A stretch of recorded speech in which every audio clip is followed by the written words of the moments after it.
ఎన్టీఆర్ గారు అంటేనమ్మా నాకు అది భయమో భక్తితో వీరాభిమానం నాకు తెలియదు, కానీ టు బి ఫ్రాంక్ అది ఆ అభిమానం అనేది ఫరెవర్. మళ్ళీ ఎంతమంది వచ్చినా ఎంత ఇది ఉన్నా కానీ ఎవరి స్థానాలు వాళ్ళకి ఇస్తాను, అందరి హీరోస్ అందరినీ గౌరవిస్తాను, ప్రేమిస్తాను, నో డౌట్. బట్ ఎన్టీఆర్ గారికి అంటే ఒక ప్రత్యేకత ఉంది. అది ఎందుకంటే ఎయిర్ ఫోర్స్లో ఉండగా ఒకసారి మా ఫ్రెండ్స్ అందరం కలిసి ఇక్కడికి వెళ్ళాం, కోవడం బీచ్కి వెళ్ళి అక్కడ మేమందరం మాకు జస్ట్ అందరం కలిసి పిక్నిక్ అది. అందరూ యూనిఫామ్లోనే ఉన్నాం. అప్పుడు షూటింగ్ జరుగుతుంది, పల్లెటూరు చిన్నోడు షూటింగ్ జరుగుతుంది రామారావు గారిది.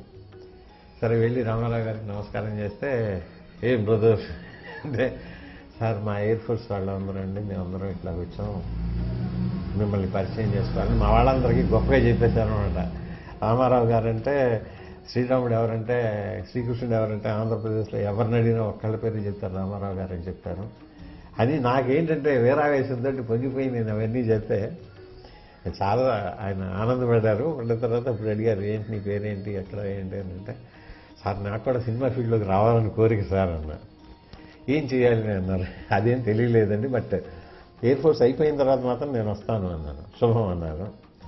ఆ తర్వాత ఆయన ఏంటంటే మా ఫ్రెండ్స్లో ఒకళ్ళు, ఎయిర్ ఫోర్స్లో ఉండే ఫ్రెండ్స్లో ఒకళ్ళు అడిగారు ఏదో స్టూడియో చూడాలని. ఏవిఎంలో ఏదో ఇది ఉంది, ఆయన చిన్న పేపర్ మీద ఆయన సంతకం పెట్టి please allow them, NT Rama Rao సంతకం పెట్టించాను. అది యాక్చువల్గా నేను సంవత్సరాల పాటు నేను ఇది ఉండి ఉంచుకుంటే అది చాలా జాగ్రత్తగా ఉంచానమ్మా ఆయన వారు ఇచ్చినటువంటి స్లిప్ని. ఎందుకంటే ఏవిఎం స్టూడియో నేను మొట్టమొదటి చూడటం జరిగింది రామారావు గారి అది. ఆ తర్వాత ఇండస్ట్రీకి వచ్చిన తర్వాత చాలాసార్లు ట్రై చేశాను. అప్పటికి ఆల్రెడీ వారు ఆంధ్ర చీఫ్ మినిస్టర్ కావటం, వారు ఇక్కడికి మెడ్రాస్ వచ్చినప్పుడు నిర్మాతల మండలి వారందరూ సన్మానం చేశారు. అక్కడ నేను ఒక దండ పట్టుకుని వారికి వేయటం జరిగింది. అప్పుడు వారికి చెప్పాను, సార్ మీరు నన్ను ఇలా ఆశీర్వదించారండి, ఇప్పుడు బాలబాబుకి రాస్తాను రౌడ్ ఇన్స్పెక్టర్ అనేది.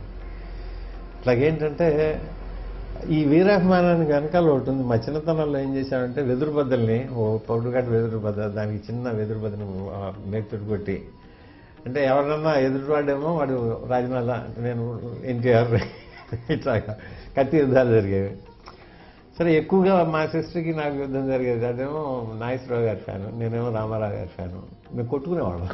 ఎందుకంటే మీ హీరోయిన్ అంటే మీ హీరోయిన్. తర్వాత అంటే చిన్నతనం నుంచి దట్ ఎఫెక్షన్ రిమైండ్.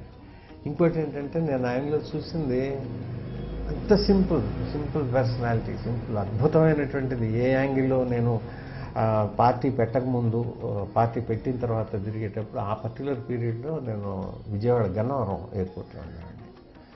ఎప్పుడు ఆయన వచ్చినా కానీ అక్కడికి రావటం, ఆ చైతన్య రథంలో అక్కడ దాకా రావడం, అక్కడ ఫ్లైట్ దిగటం, మళ్ళీ ఫ్లైట్ ఎక్కేటప్పుడు అక్కడి నుంచి వెళ్ళటం. సో నెంబర్ ఆఫ్ టైమ్స్ వారిని కలుసుకోవడం జరిగింది ఆ రోజుల్లో. సో దాంతో ఏంటంటే ఆ అభిమానం నాకు ఇప్పుడు ఏమవుతుందంటే, చక్కగా రామారావు గారి బిడ్డకి రాశాను, మనవాళ్ళకి రాశాను. అది ముని మనవాళ్ళకి కూడా రాయాలని నా కోరిక. అంటే చిన్నప్పుడు తెలియక ఈ హీరో అనుకుంటాం. పెద్ద అయిన తర్వాత ఏమవుతుందంటే నాగేశ్వరరావు గారి నట విష్ణు రూపాన్ని చూడటానికి పెద్ద అయిన తర్వాత తెలిసింది, ఓహో దేవదాస్ అంటే ఇలాగా. అట్లాగే ఒక రక్త సంబంధం చూసినప్పుడు అన్నయ్య ఎలా ఉండాలంటే రామారావు గారు అలా ఉండాలి. సో ఏంటంటే వాళ్ళ ఇదేనే కానీ అభిమానం అనేది మాత్రం దట్ రిమైన్స్ ఫర్ ఎవర్. జీవితంలో ఫస్ట్లో ఎట్లాగైతే మర్చిపోయాను. సో మొదటి hero and always ever green hero మైండ్లో ఏంటంటే రామారావు గారి. I love to do this. ఇప్పటికి కూడా సామాన్యంగా సినిమాలు తక్కువ, టీవీలో రామారావు గారి సినిమా వచ్చిందంటే కదిలేదు లేదు అక్కడి నుంచి. ఇంకోటి ఎవరు లైన్ మార్చడానికి వీలేదు. ఇప్పుడు కూడా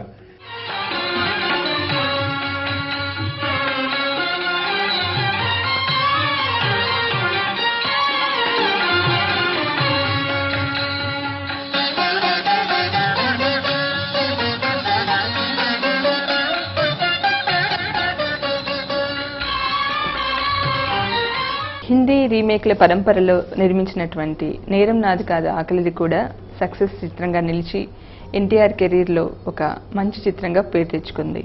ఈ చిత్రాన్ని ఇంతటితో ముగిస్తూ వచ్చే వారం మరో చిత్రంతో కలుసుకుందాం. సెలవు, నమస్తే. నూటికో కోటికో ఒక్కరు ఎప్పుడో ఎక్కడో పుడతారు.